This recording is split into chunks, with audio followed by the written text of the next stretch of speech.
There we go. I'll just double check that everyone's out of their rooms.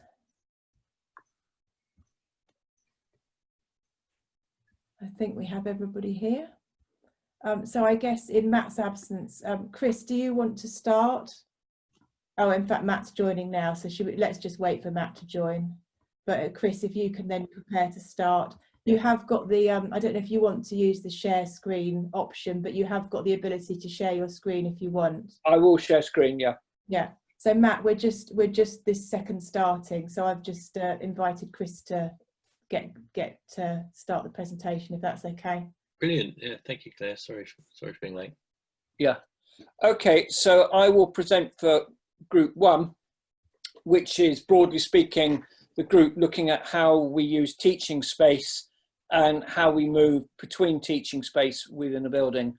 But we'll also have a look at risk to staff and student issues as well. And the team is myself, Andrew, Antonio, Edward, Emily, Mandy and Nick. So just to start off with just a couple of fairly obvious basic principles. If you have a class size of n which you're teaching, the risk of infection goes up, broadly speaking, like n squared. So making classes as small as possible is very important, but that reduces student experience, causes timetabling problem and increases risk to staff because you need more teachers. Similarly, if you keep all your students in a room for a long time, that reduces movement, but that also might increase the risk of infection within a single room. So there's a lot of kind of tensions going on in how you allocate teaching space. So we divided our study into 4 tasks. In the first task, we'll have a look at how you can reduce the risk in a single lecture theatre. Then we'll look at how you allocate students to lecture theatres given the constraints of task 1. Then we'll look at the issue of how you can get into a lecture theatre and through a corridor. And then Nick will finish off by looking at risk to staff and students. So I'll now hand over to Emily and she'll tell me when to move up and down. Okay, thanks, Chris. So we based the study on this particular lecture theatre, which I think is from Leeds. And so first of all, we were interested in the airborne transmission of COVID-19 within this lecture theatre. So if you scroll down, Chris. So the airborne transmission can be modelled using this Gammutoni Newton equation, which is an exact solution of an SI model. So it gives you a probability of infection of susceptible individuals, and then you can then find the kind of number of new infections. So just plugging into that, the kind of variables, parameters for the lecture theatre in terms of its volume, the ventilation, and importantly, this measure of the quanta per hour, so the level of infection of COVID-19. So a recent study showed that this measure was around 10.5 quanta per hour when people are breathing at rest, but then when people are talking, it's as high as 320 quanta per hour. And you can see here that obviously for longer class duration, then the mean probability of infection increases with that rate. So I mean that's kind of to be expected, and this probability is independent of class size, but obviously the more people you have in that lecture theatre, then the more kind of new infections that you would have. So I thought it would be interesting to look at how this could be used to think about scheduling. So given the assumption that we want to give a set of students 2 hours face-to-face teaching each week, it would be interesting to consider which was preferable to reduce the number of new infections, given that we have one person infected within the group. So would it be better to have 1 2-hour session, 2 1-hour sessions that are 48 hours apart, or 3 40-minute sessions 48 hours apart? So making the assumption here that based on the fact that people develop symptoms within 5 days of becoming infected, then they're contagious within about 2 to 3 days. So I'm assuming that after 48 hours, a susceptible individual can become infected. So if we look at this, then in this lecture theatre, if we had a 2-metre distancing rule, then we would get around 16 people in this lecture theatre. So it does appear that 3 40-minute classes is a much smaller risk than having 1 2-hour class or even 2 1-hour classes. If we move to a 1 metre rule, however, we could get 32 in this lecture theatre, and it still appears that it is preferable to have 3 40-minute classes, but then it does appear that 2 1-hour classes is preferable to 1 2-hour session. Although there is, this does very much depend on this this value of phi. So that, and here I've kind of used measure, it's a random variable where it's varying throughout the lecture. But if you assume that you've got a session with students where they're kind of singing the entire lesson, right, so it would be very high. So if I take the extreme of where that phi is 320, then actually a 2-hour session would be a lower risk than 3 40-minute sessions. And that's if you had a 1 metre distancing rule with 32 students. So yeah, I think Thank you. So thank you, Emily. So the basic conclusion of that is don't sing too much in lectures. Edward, if you can take us now through the issues with surface contact. Yes, so the next thing was to look at how is the surface transmission, and we did this using a sort of a stochastic model. There's 2 important basic facts that we got from the RAM group in Bath, and this is that when the virus is on a surface, it decays with a time that is in the order of hours, which means in particular that if we assume that rooms will be cleaned by cleaning the staff once a day, we can essentially neglect this decay for the purpose of this exercise. And the second observation was that the cleaning is important.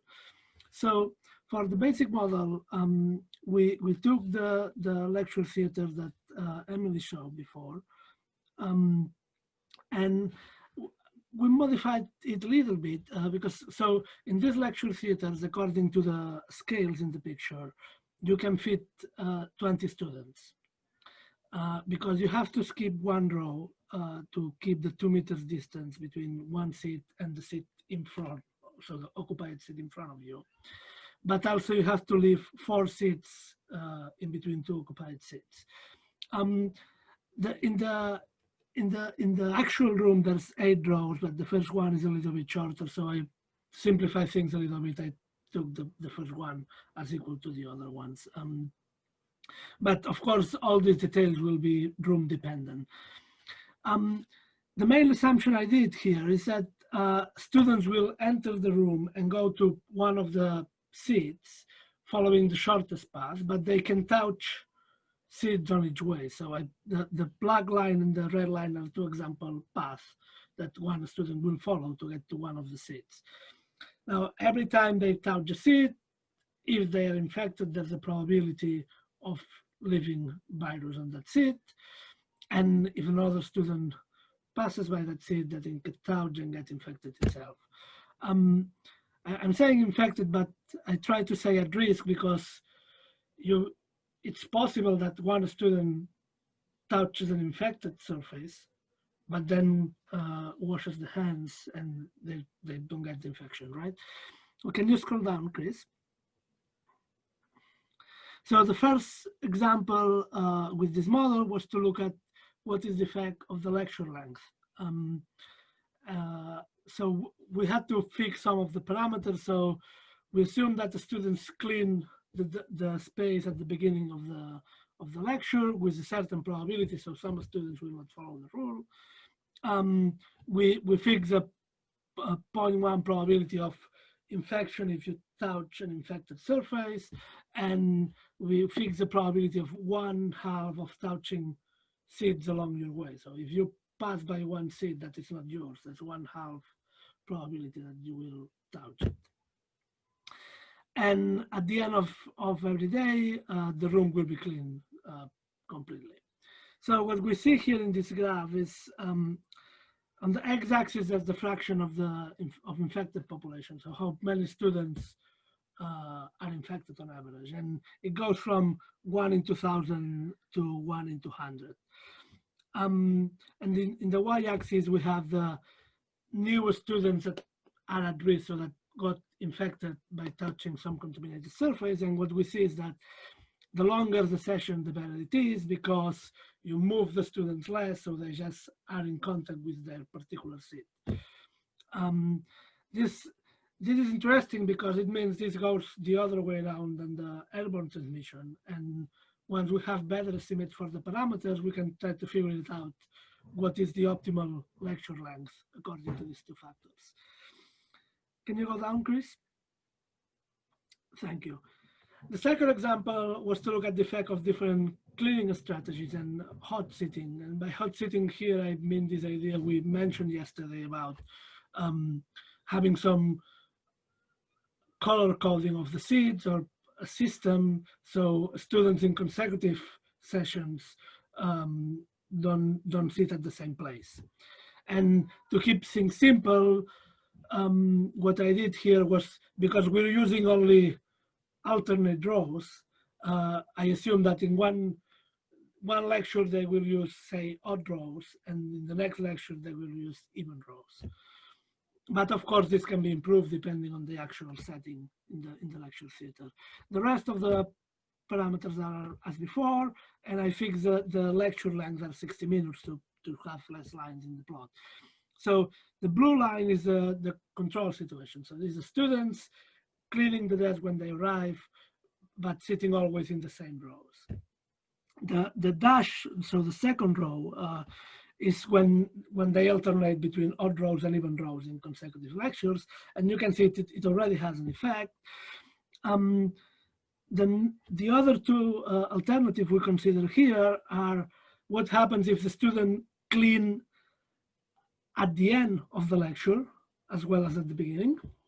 And I see some of you struggling to see the second line.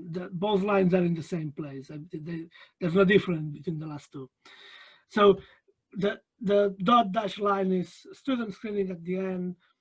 The dot line is having cleaning staff coming in midday. So cleaning after 4 hours instead of after 8 hours. Again, I mean, the main conclusion here is cleaning obviously has an effect.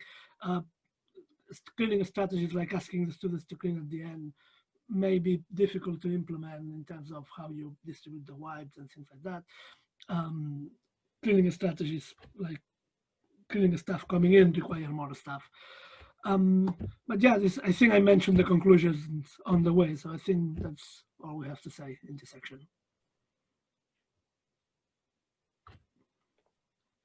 Thanks, Edward. If I hand over to Mandy now. Okay, thank you. So we were looking at, could you manage to give every single student one face-to-face session a week for every module that they're doing? So that would be, normally you'd have perhaps 3 lectures and 1 tutorial. So it's effectively giving you 1 tutorial a week for every module. So we got the data from Warwick. They gave us all their teaching sessions in 1 week, week 5 as it happened. And they also gave us all their teaching rooms and the capacity of those teaching rooms. So we just tried to see then, is it actually possible to do that sort of minimal scenario? So in terms of the modelling we did, we got, for every lecture theatre, we reduced the size to 10%. For every flat floor space, we reduced it to 30%. And of course, that drastically reduces the number of seats in each room. We then decided that probably should have a maximum of 25 people in each room. That was for, there's obviously some universities already thinking of using 25. Really, for the student experience, you might want to reduce it to smaller numbers. So we did look at some smaller numbers as well. The teaching day, if you look currently, most teaching goes Monday to Friday, 9 till 6, and Wednesday afternoons is left for sport. That gives you 40 hours a week for each room. Warwick mentioned that they might be extending that to something like 9 in the morning till 8 in the evening. That gives you, and no Wednesday afternoons, that gives you 55 hours for each room. So we looked at both a 40-hour week and a 55-hour week. And the other thing I was going to mention is the idea of if you want to have some time where the room isn't being used between each class, the ideal apparently would be a class for an hour, a gap for 2 hours, a class for an hour. That actually, we couldn't manage that, but we did do a situation where you had a class for an hour, a gap for an hour. And that you'll see in the table, which is coming below. I don't think we're going to say anything about this. There's various other suggestions, but if we go to the table and we go to our wonderful modeler, Antonio. Is he still here? Yes, yes. Great. Hi, Mandy. So yeah, those are the 9 experiments we have done in the model. Where you see it's actually not a MIP model. We ended up doing a heuristic there. So those are approximate solutions. So if we look at the first scenario where we have a capacity of at most 25 students for the biggest lecture rooms.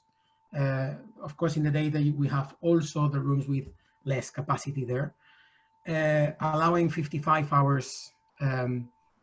We have in total, I think it was 256 rooms, Mandy? I think that's... yeah, something like that.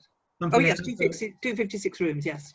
Yeah, 256 rooms times 55 will give us the number of actually slots and rooms available on 1 week. So in the first scenario, we end up with a feasible solution, feasible assignment, and the occupancy is 88%. So the seats being occupied is 58% out of the 100. Then the second scenario is where we keep the 55 hours and we reduce the biggest lecture rooms to 15. So no room, we are not allowing to assign more than 15 students in any of the lecture rooms. And then of course the capacity increases to 54, but still feasible. And then with 10 is still feasible. The problem there is that if we have a module with 500 students, as you can expect, this is split into 50 groups. So the number of groups that we end up with is substantial, I will say. So that's the trade-off. And with 40 hours, it's still doable, but very challenging for the when we limit the capacity to 10 for each one of the lecture rooms. So that is occupancy beyond the 90%. So very, very small room is there to do further tweaking if needed, because of course the allocation of lecturers is not done. So some flexibility is needed to end up with a feasible schedule in the end.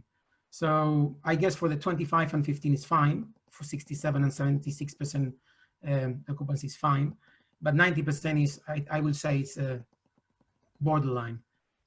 And then the 30 hours only works with the 25, and of course, yeah, it's too challenging. That's suggesting that we might want to actually put a gap of 1 hour in some parts of the day, but not after every class, because otherwise it seems to me that it's very challenging. So, and then the heuristic basically didn't manage to find a feasible solution for the 15 and 10. Which means that it's either too difficult or actually impossible. I did also implement a model, but the model ended up, just to make sure that this is the case, but the model ended up with slightly almost 10 million variables, and then it's tricky. Yeah. Okay. Chris, could I ask that we speed up a little bit for these final 2 tasks? Oh yeah, I'll do, well, the next one is me, and I'll do this very quickly. So I and Nikolai from Bristol looked briefly at the question of how we move students into lecture theatres and out of them. So they have to go down corridors and into rooms. In the previous study group, we actually looked at free movement of people and found that if you're in a corridor situation and moving fast, then that's pretty safe because there's not much time to get infected. But there's real problems with students with bottlenecks at lecture room entrances, which are much more dangerous. And this problem's actually been studied quite a lot by the fire safety people, and there's a key reference there which can be looked at. The key quantity is JS, which is the flux of students through an entrance per width of the entrance. And you have a thing called the fundamental diagram, which is like this, where this is the density of students, and that's the flux. And then the question is, where on this diagram are you? There's a kind of maximum flux that you get for a critical number of students, and if you get too many students, it all jams up. So I pondered this for quite a while until I realized I didn't need to, which is that students have to have this 2 meter distancing. And if you assume they're nice, well-behaved students, and that, then their density is actually 1/4 per meter squared. That puts you on the linear bit of this diagram over here, where everything agrees, and then the calculations are easy. And it turns out that 25 students, which is the number which Mandy's been dealing with, we can get into a lecture theatre in 3 minutes. So actually, that's not a problem with that number of students. So finally, I'll hand over to Nick to tell us a bit about the risks to staff and student, which is obviously relevant to all of us staff. Okay, so I guess some of this you'll probably know, so I'll be quite quick. You can't really estimate absolute risk or infection outbreak, but we can look at relative risk, which I now can't see.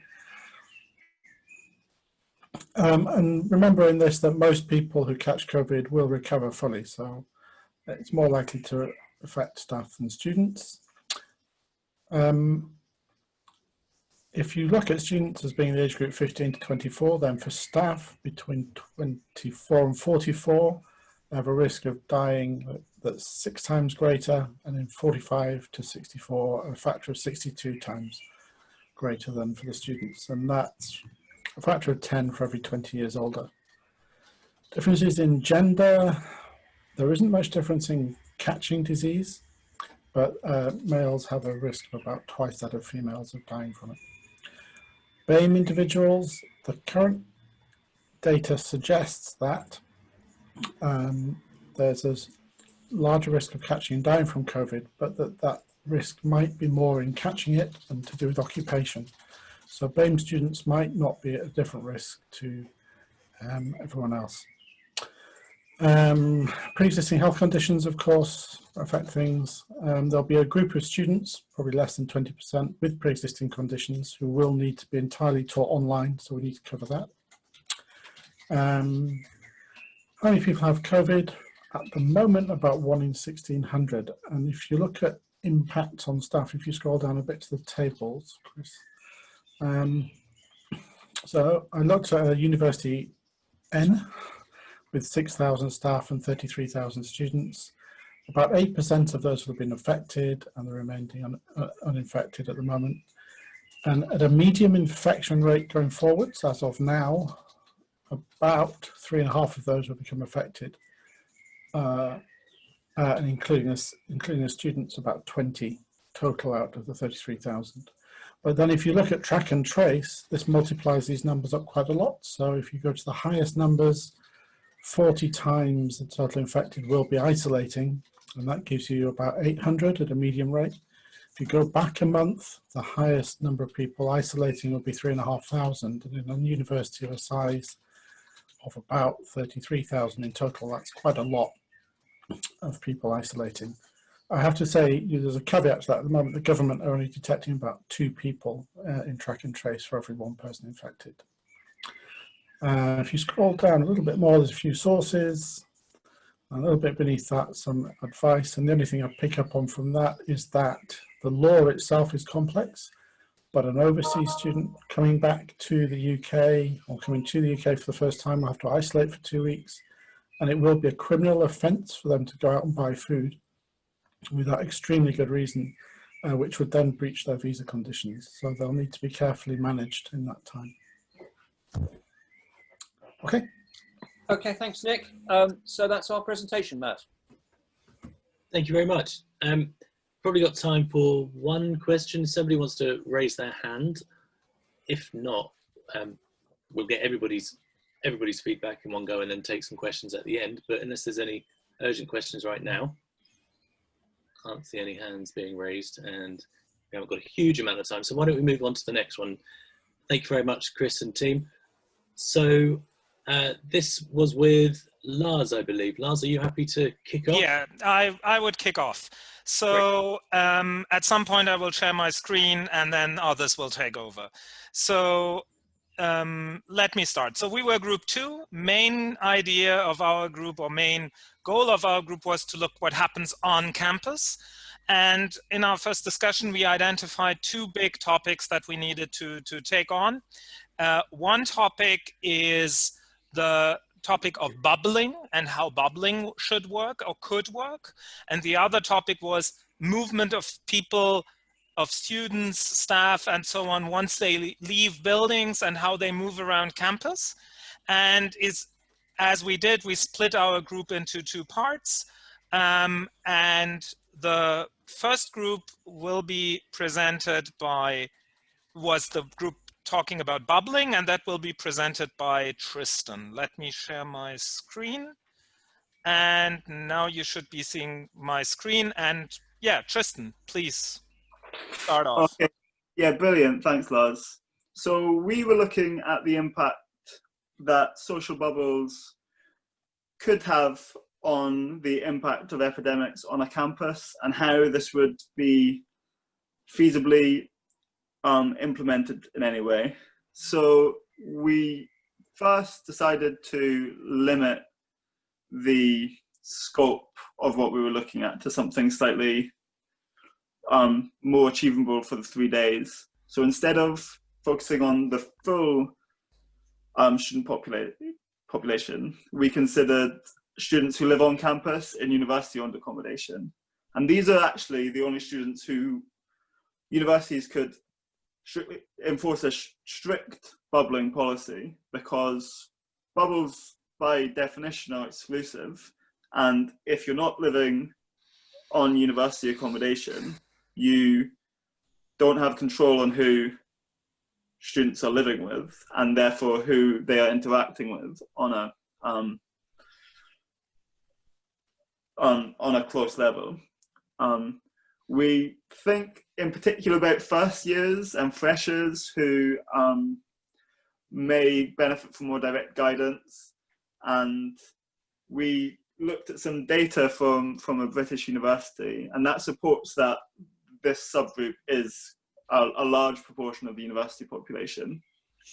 It would be infeasible to do a strict bubbling strategy, including students living off campus, those who live with students from other subjects, so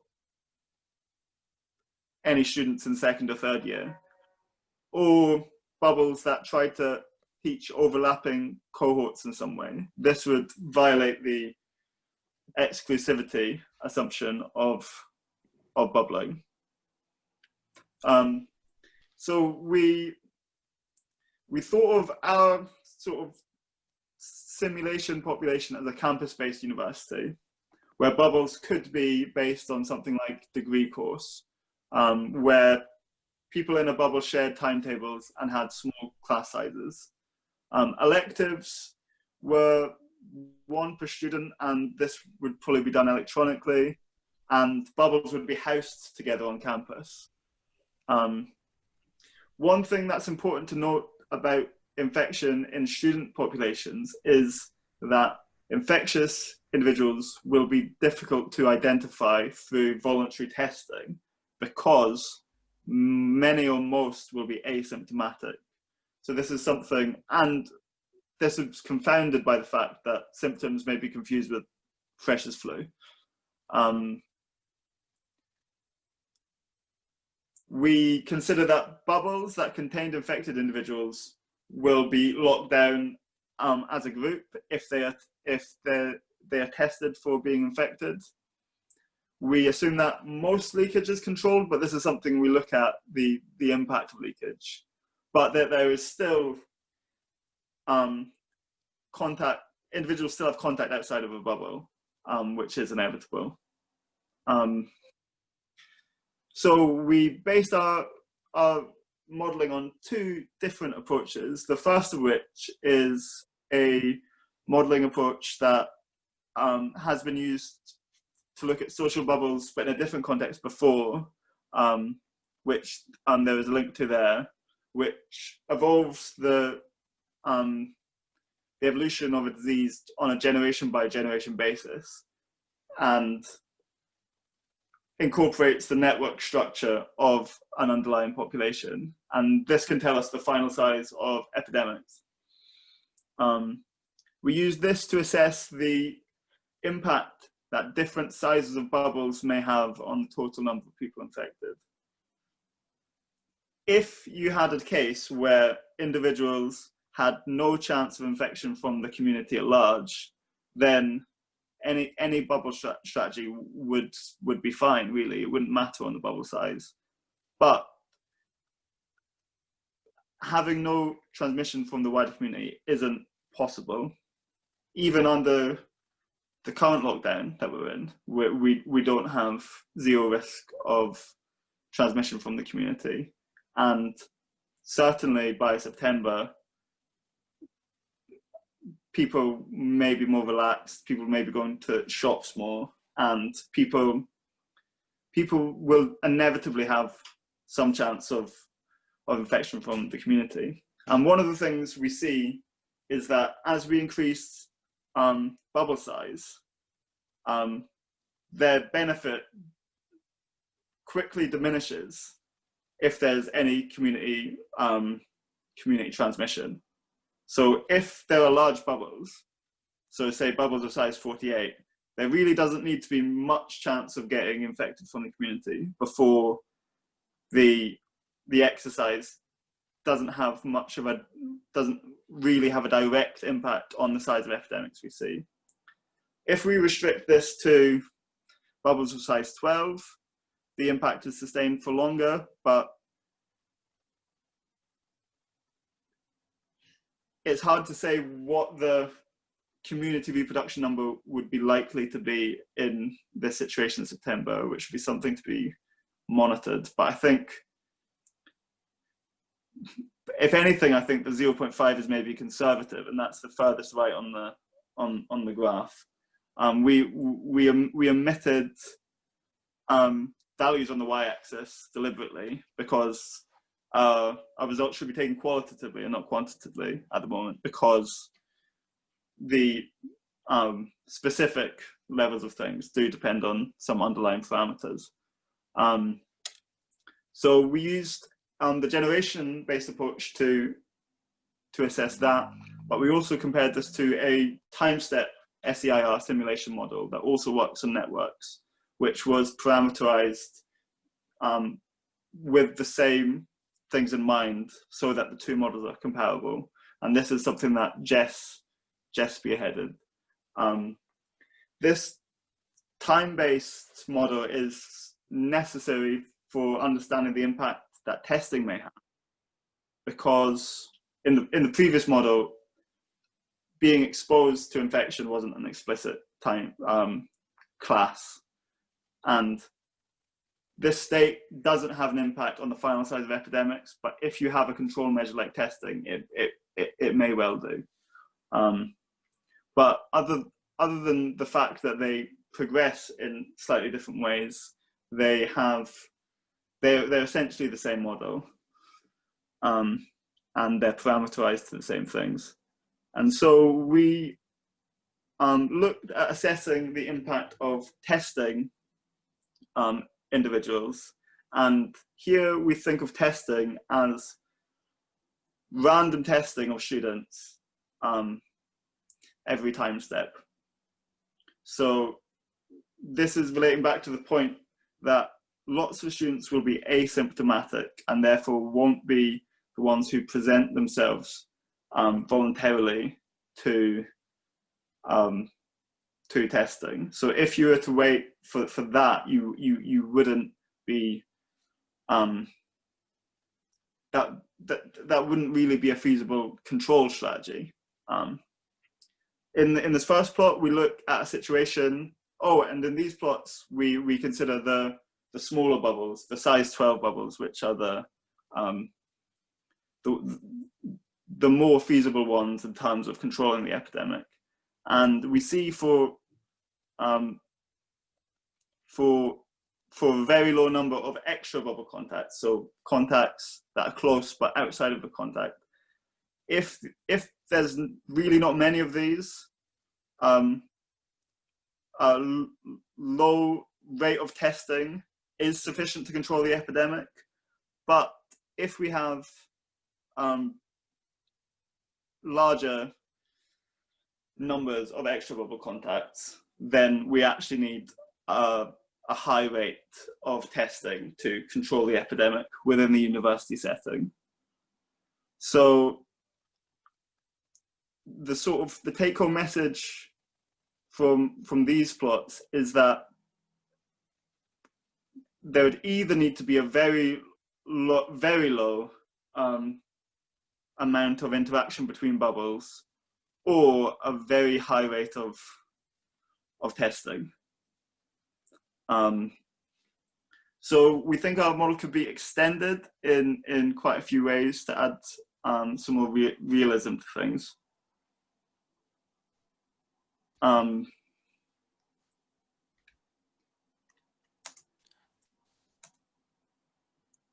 Okay. So we think that, well, we'd want to include so at the moment we focus on students on campus. We'd want to include students who don't live on campus or don't live in university-owned halls into a realistic model of this. We thought of the idea of hierarchical bubbling, where students would be in quite tight bubble groups in some situations, but if there wasn't any infections, you would essentially allow students to be in larger super bubbles, and if there was any outbreaks, you would restrict the size of bubbles to these smaller groups. We could incorporate interaction and leakage from wider society, and this would actually be important in assessing the real impact of any epidemics within a campus, because the adverse health outcomes of any epidemic on a campus won't be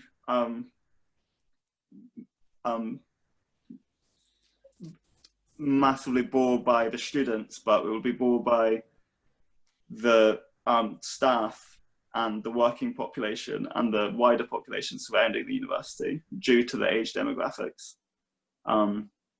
We could incorporate testing in the generation-based model and also extend some of the ways we test in the discrete time step model.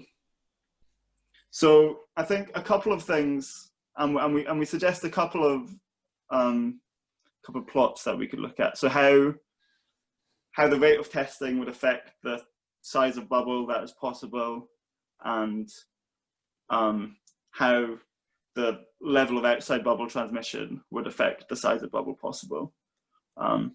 So I think just a few things to reiterate is, one, that point that when looking at this, we shouldn't just consider the impact that any bubble strategy will have on the epidemic directly on the student population, but on the adverse health consequences this will have for the wider population.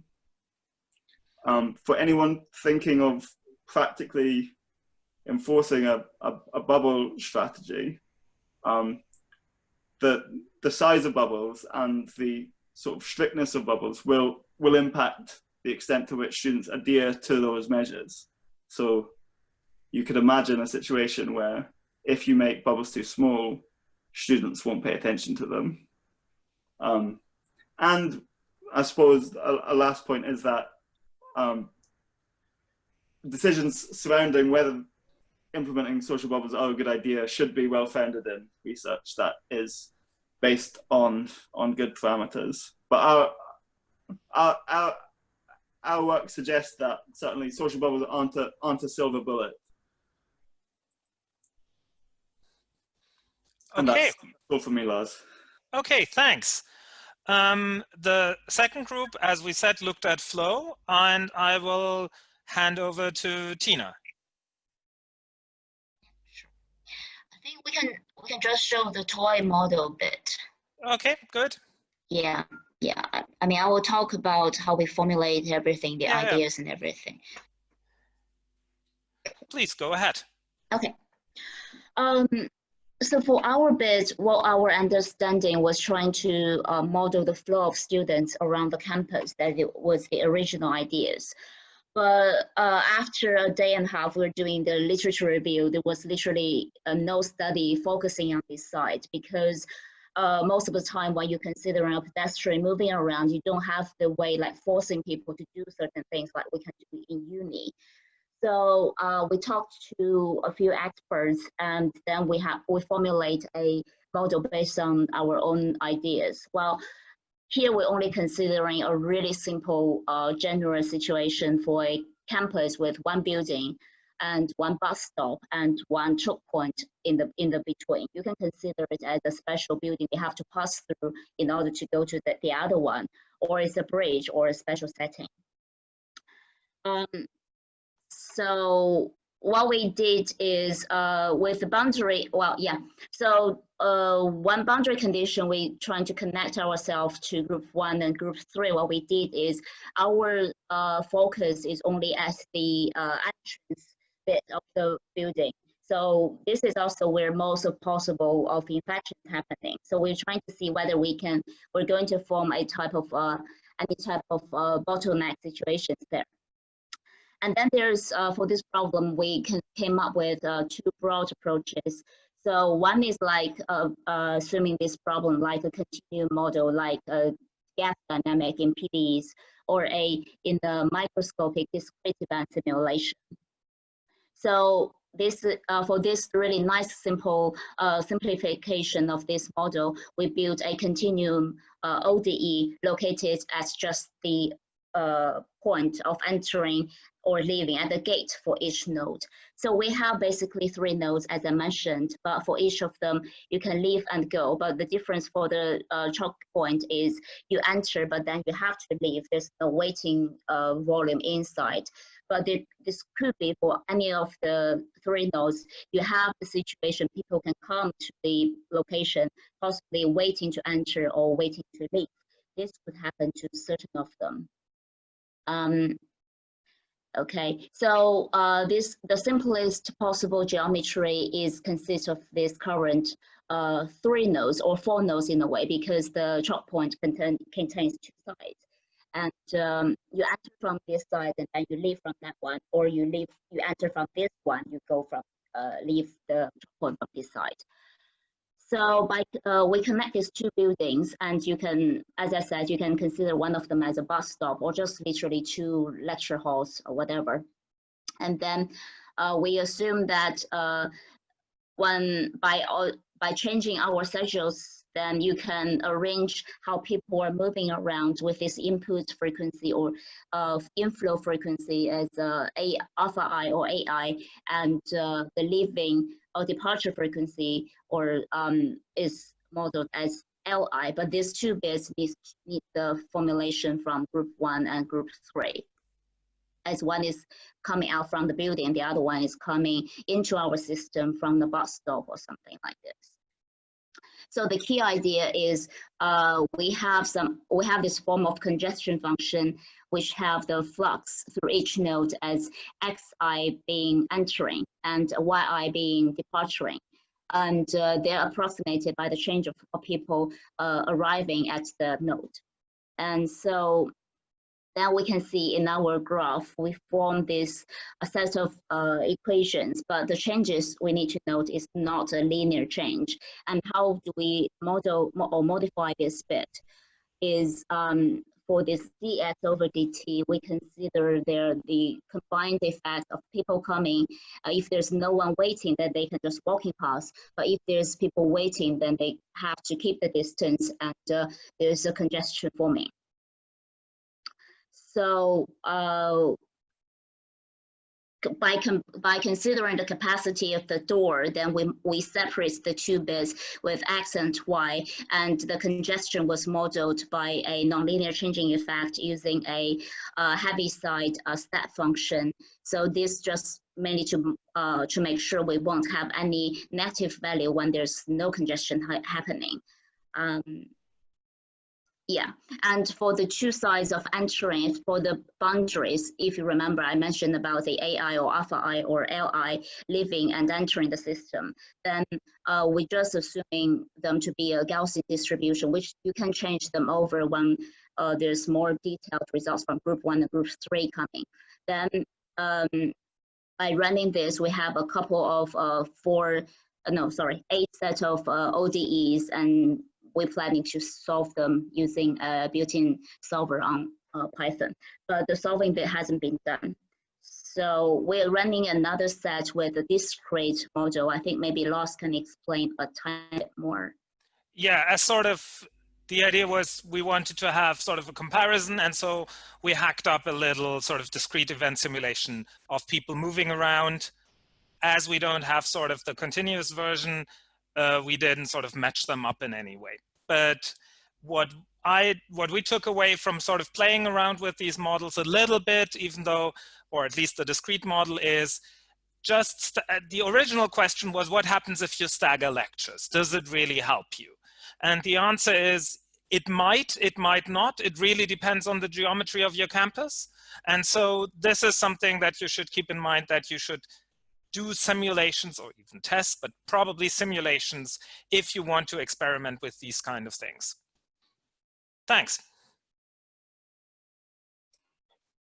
Thank you very much, Lars and team. That's fantastic stuff. That's all. Everything's on HackMD. Yes. Fantastic. Brilliant for that.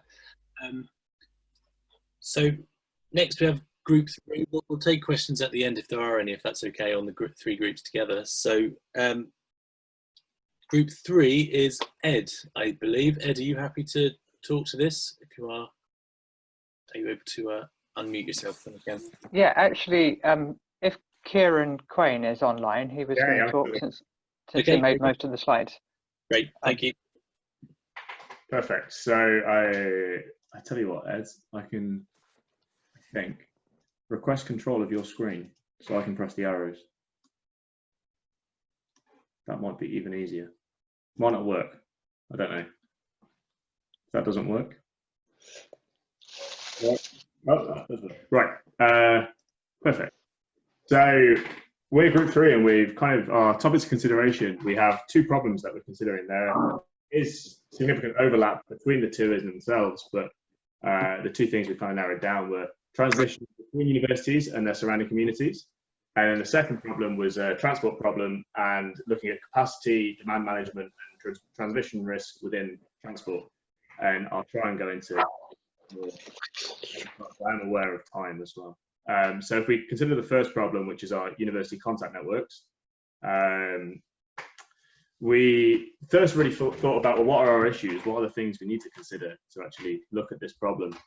And one of the big things is, if we consider different universities, can we consider them in an isolated environment? So is the university completely separate to the town? If we can consider that, that's one good assumption we could make to really make our models much simpler. This is all dependent on whether they're a town or a city university, say, or if they're rural and remote. If we could consider them as isolated, would that make track and trace much easier? Or would it just not really help at all in the grand scheme of things? The kind of other general things we thought about was, how do you get people to stick to the rules? What are the demographics in university? So by this, we kind of mean, do you have vulnerable people? What are the ages? Things like this. And this doesn't necessarily mean students. It could mean staff as well. And it likely does mean staff as well. How do we really think about, well, we don't know where everyone's been. If we've not got effective track and tracing, we're going to have unknown contacts. How are we going to really think about these things? And then there's a couple of other things which are reasonably similar. So if we continue on, what we then did was we made a schematic. And this schematic, although it looks quite complicated with all the lines, really just looked at the amount of the people that are on campus and around university that you might interact with. So for example, we have students in halls, students off campus, whether they're going to be interacting with the general public using public transport, shopping facilities, things like this. We've also got staff and the types of staff that the university employ. And this could be quite important because you might find that a certain demographic of your population are caterers, for example. I don't know, this is just these sort of ideas, but these are things that are useful. Also, something key is where people are actually commuting from, which is where our overlap occurs. If they're living on campus or living in town, that's going to make a big difference to who they interact with. Are they neighbours to a pensioner, or are they neighbours to 18-year-olds? That's going to make a big difference with things like this. So on this vein, we kind of looked for some data, and what we found was the university demographics are going to be very different to the surrounding areas. So as you could imagine, a university will be largely student-based, and they'll be quite young. So the example of Southampton is that the majority of the people within Southampton are going to be around 53%, but there is quite a large proportion of students at 22, and if you include the 18, 19-year-olds, it's going to be much higher as well. And we know from this that we can see from this that there's going to be there'll have to be some sort of interaction here for how COVID might spread, as well as what the fatality rate is like based on the plot. So, kind of then looking at other sources of data, we considered the Higher Educational Statistics Agency, and we looked at the ONS. So what the HESA was saying is that in the years of 2017-18, the UK had roughly 2.34 million students in the UK. 77% of these were undergrads, with 16% overseas, 13% were masters, with 53% overseas. And this is quite an important question, actually, and something we need to think about with our assumptions is, do we consider overseas students as a separate case or as an integrated case within a problem? Because you might say if they're having this quarantine when they come over, then they're kind of integrated because they should be fine, for example. We also then looked at academic staff and non-academic staff, and as you can see, non-academic staff do outnumber academic, not by much, but it is there, which was a surprise actually. But we also found around 15 to 20% of these people were over 56, and as you can see, roughly 4% were over 66, which means the fatality rate is going to be increasing exponential a lot in these age groups, as we've kind of discussed before. For the Office of National Statistics, we kind of were looking at a different thing slightly. So we were looking at what we could find anyway, that the infections in England, so we know that they're in the week of the 25th of May to the 7th of June, that we had around 33,000 infections within England. Between the 26th of April and 7th of June, it was roughly 31,500 cases per week in England. What they did know is that, as we've all probably seen on the news, is that the trend has been going down since then. Something that they've said there's evidence for this, and that is a good thing. But one interesting fact is that roughly 7% of the people that provided blood had some antibodies to COVID-19. These are sort of things which we could build into a model at a later date, where we've got real world information. It could help us kind of get an idea of what's going on. So we then went on and had these interviews. So obviously during the week, we've had various people coming in. And today we had the former Student Union President of Aberystwyth University come in. So we were just kind of asking him some questions. And one of the things we need to think about is, well, universities are very different depending on which one you go to. So for the example of Aberystwyth, new students, so freshers, are allocated randomly. So an idea of kind of isolating the university with, or the students with course mates, say, might not be possible depending on the allocation. He also mentioned that there could be more detrimental effects to a student's well-being by being housed with their course mates from day one. They might not build their social relationships and things like this, which is something to really consider in these problems. Whether or not it's the best thing to do or not, it's certainly something to think about. And also in the case of Aberystwyth, roughly 20 to 30% of second and third years live on campus, which that could be a bonus or not, depending on what you're looking at, because you could say if there's a big proportion, you can isolate the university from the town itself, but this could be different in other places. We also managed to kind of divide the student, or Bruce discussed the division of students, really about how we can reduce the impact and the social connections, the risk of transmission within a university. And it's kind of, we found that he said that a third of students, new students, were driven by their education. You kind of had a third to a half, which were balancing sports and education and kind of having the best of both worlds. And then you had a quarter to a third, which put more emphasis on social aspects of the university, so sports, going out, things like this. And it would be a reasonable thing to kind of assume from what our group was discussing that we might expect transmission rates to be higher in that final group, just purely because they'll be mixing more, they'll be seeing more people. One of the other issues is if, especially for a small town, they're quite dependent on students. Students build their economy and they really integrate with the local community and become part of the group.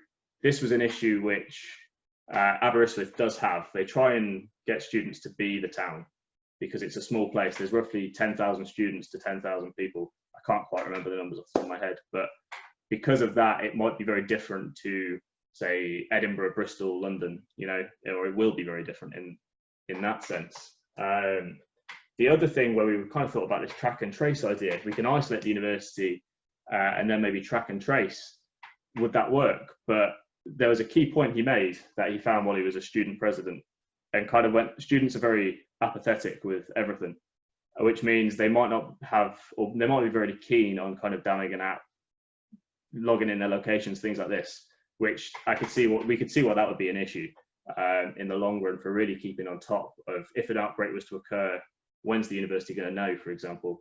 Is it going to be quick, or is it going to be well after the event when they can't do anything about it? So I'll now pass you over to Kirsty to have a chat about the model. Thanks. Can everyone hear me? Yes. Would you like to share your own screen? Because I can stop sharing mine. Easier if you just share that one, if that's okay. Okay.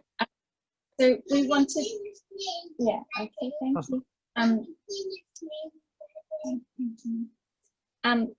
So we wanted to consider a simple model to start to explore the impact that an outbreak on a campus might have on the surrounding community. And the way we've done that is to model all of the households involved of the members of the university. So some of these households will be purely made up of students, and others will have members of the external community, and we assume some distribution, the household size of the students, that may depend on university infrastructure and also university guidelines for interaction with in halls, for example, asking students to form households within a corridor. And for simplicity, we assume that the remaining members of the university are the only member of their household, and they have household size distribution approximately governed by census data. So we track exposure, infectiousness and recovery of all household members. At this stage, this is only due to infections arising in the university and those staff or students taking them back to their households. So in addition to the household structure, we've assumed that people mix in groups, and these groups could be used to describe mixing in buildings, mixing, shared use of transport or other social contexts. At the moment, we've just randomly assigned people groups, so these aren't bubbles. And as I'll show later, we've explored some of the effects of this group size. And we do have some campus level mixing, which is random in the model. And then this could be interpreted as akin to untraceable contacts. So you can go to the next slide if you like. Please. Just, yeah, but it's not, isn't it? So We thought we could use, one thing we could use this model to do was explore how Mummy. Yeah. 2 minutes. Too busy doing something. Daddy's not picking the game. When we don't know how big an outbreak will be, as Tristan was saying, in a university before it will be detected, and that may depend on you know, the first people to display more severe infection. So we've considered how big if an outbreak is up to 100 cases, how many people were seeded in the households who didn't belong to the university by the time that outbreak was detected. And this is for different level sizes, and you can see there's lots of stochastic variation here, and actually I didn't get to run it for the university size population, so it will be interesting to see how that plays out when these group sizes are scaled correctly in the population. And obviously it will depend on how you believe people mix in the groups. This is with frequency depending mixing in groups, but if they are people who have very close contacts, maybe it's infections more likely than that. So we would like to expand this by, you know, it would be good to couple it with a model for the outbreak in the surrounding administrative region, and to really look at what the likelihood is of outbreaks in the university and exporting them back to the general population. And you know, if you included age as well, you could start to look at the demographic impacts on health. And yeah, I think that's all for now. Okay, I'll just carry on, I think. So we also looked at a second problem, which was transport, and within this there are various issues to consider, and it seems like most university managers are worrying about supply and demand constraints.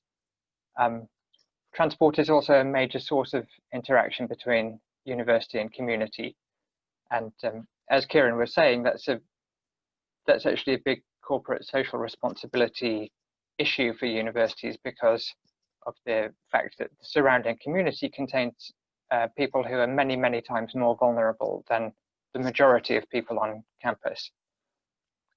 It turns out that the interaction between teaching plans and transport demand is very significant, but it's very hard for existing university planning structures to model it at the moment. As we found out by doing a couple of interviews with 2 people in the planning teams at Warwick. We found that the order in which things are done is a problem. So at the moment, the timetabling happens first, then the students choose their modules, and that determines their on-campus days. And it's only after all that has happened that you can know what the number of on-campus days per person will be and start to predict the transport demand. But there needs to be a flow of information in the other direction, that transport capacity needs to feed into the planning of the teaching timetable, or the shape of the teaching.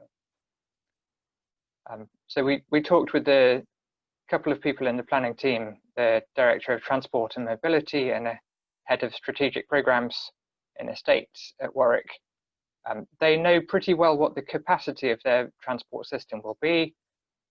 It's posing a particular problem for one of the routes, which accounts for only a small proportion of their staff and students. And I guess that's going to be the case in many other universities, that only certain subsections of their members will cause transport problems. We also talked to the student union president at Aberystwyth, as Kieran mentioned. They're a small town, everything's pretty walkable. They don't really have a transport problem. Now, when we talked to the timetabler at Warwick, their system is basically one where they tweak each year's timetable to make the new timetable. And in particular, they can't program their system to optimize for minimizing the number of days on campus that each individual will have, which means they're not really able to take transport demand into account when designing their timetables. They have some estimates already of their capacity reduction, and he was expecting that students and staff will also want to minimize their number of on-campus days subject to their timetable.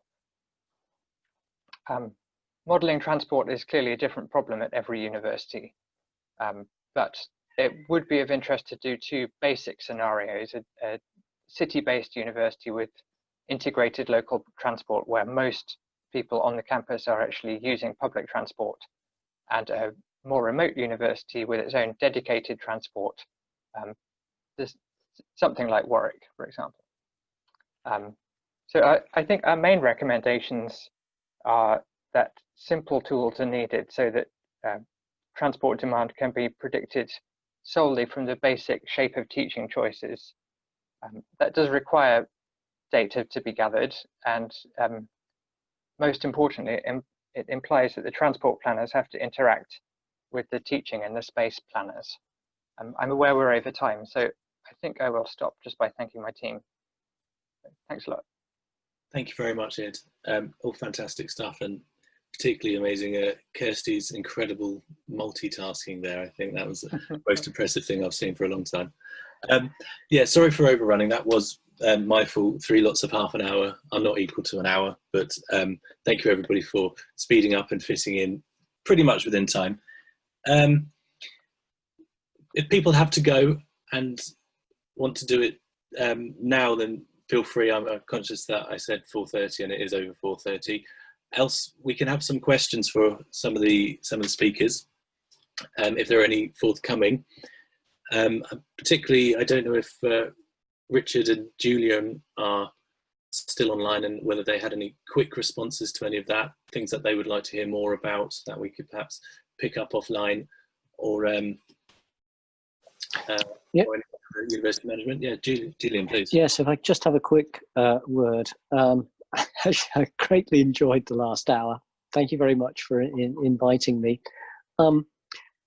There were some general qualitative points that I picked up, which I think could be useful in our planning.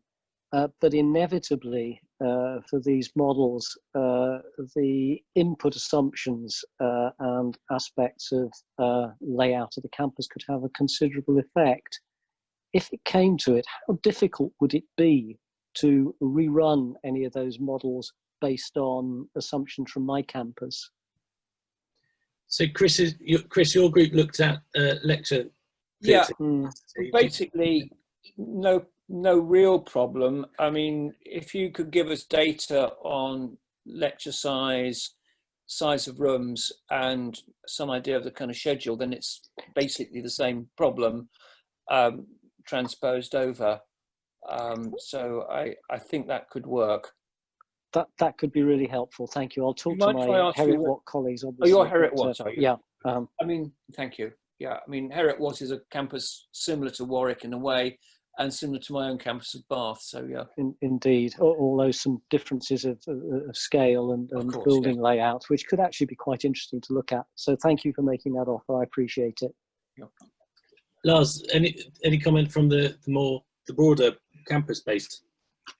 I would give a similar answer. Probably a bit more work to do, adapt it to a specific campus, but it would be doable. And yeah, and one of our group members is at Heriot-Watt, so maybe there is a direct connection already.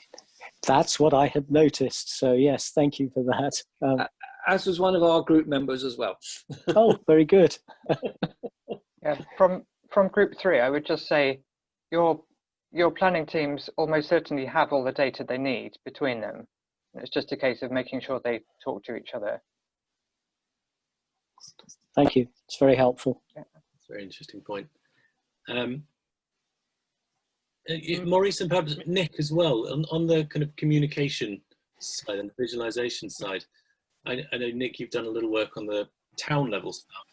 Do you have any comments or thoughts on how this stuff could be communicated better? And Maurice, we could perhaps bring you in on that question as well. Always things can be communicated better, of course. I think my observation on that from the 3 days was really from talking to Bruce this morning, that the the link between university and student unions might be critical in helping persuade students of compliance issues. And that I was quite surprised to hear he thought a number of student union presidents had never spoken to the vice chancellors of their universities. And if that's the case, the vice chancellors of those universities should probably hot foot down to the student union and start talking to them, so that there's a consistent set of messages coming out from the universities. So however you want to draw it and however you want to write about it, there needs to be a kind of, if they agree, consistent message. Okay, Maurice, did you? Yeah, but before I mention communication, I just want to raise a point regarding Julian's request. Actually, the modelling I've seen done, and I've been sort of present here and there in all the 3 rooms and sub rooms and sub rooms over the last 3 days. The modelling that's been done would require data from a university to be sort of rerun in that particular context, but modeling is also assuming some things, some general principles or layouts or shapes of universities. That doesn't transport over as easily. You can take Heriot Watt data and put it into the model, but if the model was built with a certain type of university in mind, perhaps one in the middle of a very populated city, or one in the very edge, far away from any sort of population center, then just putting the data, of student numbers and how many get off the bus on Tuesday morning, just putting that data into the models is not going to give you such a great output. It may not be terribly relevant for your institution. So not only do you need to check what data you're going to sort of feed in from a specific institution to tinker or rerun the modeling, but you need to go back and check how the modeling was proposed and how it might be relevant or not relevant to that institution. And I do urge some caution there. Yeah, I presume that I don't think anyone's talking about taking these things away and applying them blindly without conversation with the modelers who've helped construct them. And I think that's an important word of caution, to engage the people who've constructed these models in the forward conversations. I think that's a very good point. Any other questions or points? Can you say something about the plans for writing up? I can indeed, yes. That is the next part. So the write-up will contain pretty much everything that's been written down over the mural, which contains the assumptions, all the considerations that have gone into the work that's happened over the past 3 days. I'll write them up as have been structured today. So in these tasks and these subtasks, I'll take pretty much everything from the HackMD. I will then want to run it past everybody to make sure they're happy I'm representing what's been written properly. I think there was some sense from Richard and others that this is something that was useful imminently and in the short term. So I would like to get something out reasonably quickly.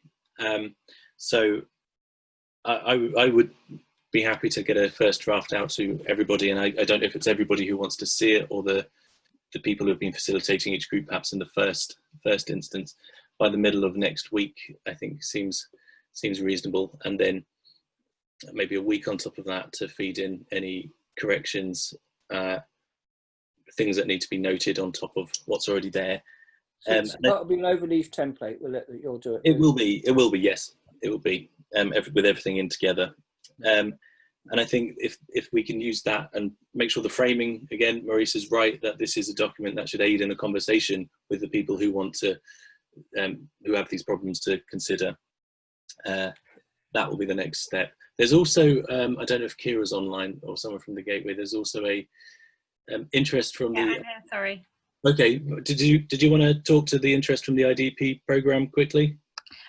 Yeah, so I don't know how many people know about it. The Isaac Newton Institute currently have a program called Infectious Dynamics of Pandemics, and they are interested in running a session about sort of schools and looking at modelling schools and whether the different guidance that could be given to the government and things like that. So they were very interested to hear what comes out of this this virtual study group. So whether people wanted to potentially do a brief presentation or have just a discussion session or something, then please get in contact. Fantastic. I think it sounds very valuable to have this big program to pick up some of these ideas that we think are most promising. Matt? Yes. So you'll be taking this information off the what's it called? Not Moodle. HackMD and everything else there. Will you have sort of one person from each team working with you on that? So yes, we will have. So for the first part, I think it will be best to bring in the people who have overseen each of the group, just to make sure that anything that needs clarifying from some of the sub messages are directed to the right people, and then everyone will see it once that's been done. Okay. Very good. Okay. Well, I think that's we are over time now quite a lot. So thank you everybody for all your time over the past 3 days. I think it's really been enriched by the external expertise that we've had from different levels of university management and beyond. So thank you very much to Kirsty and Kieran, who have organised quite a few of those conversations. I think that's proved to be really, really beneficial into this 3 days. So as I say, that there will be emails following up with various stages of the report. So thank you all. Thank you very much, Ed, Chris, and Lars in particular for coordinating your groups. That was very helpful of you. Thank you for doing that. And thank you all very much. And also thank you very much to Lissy and Claire for managing the rooms and getting everybody where they need to be. It wasn't as clunky as it could have been, so thank you very much, Claire and Lissy, for doing that for us. And thank you. Have a yes, sorry, Martine as well. Group 2, forgot about that. Have a very good rest of day. Well, there's not much of it, but thank you all for coming. Thanks, Matt. Cheers. Thank you very much. Yeah, very well done, Matt. Well Thank done. you. Thanks. Thanks. It's been a really interesting 3 days. Good.